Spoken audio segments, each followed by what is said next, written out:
Hello everyone, in this video I'm going to show you how to change number on WhatsApp without notifying contacts. Actually, it's very easy and quick, but you need to watch this video until the end so you won't skip any important steps. So first of all, you need to open your WhatsApp application, and then in this interface, at the bottom right corner, you need to click on the settings button.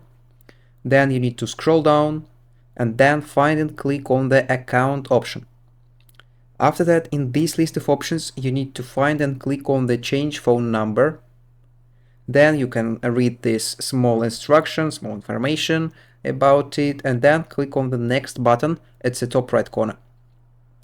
After that, you need to enter your old phone number, and then you need to enter your new phone number, for example, like this. After that, you need to click on the next button at the top right corner. And now in this interface, if you want to notify contacts, you need to enable this option, notify contacts.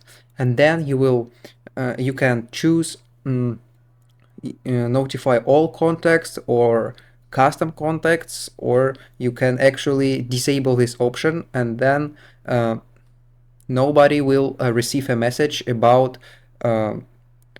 changing your number. So after that, you need to click on the done button at the top right corner. Then you will receive a SMS code. Then you need to enter this code, and after that your phone number will be changed without notifying your contacts. So, and that's all, and that's how to change number on WhatsApp without notifying contacts. If you found this video useful, leave a like and subscribe to the channel. Thank you.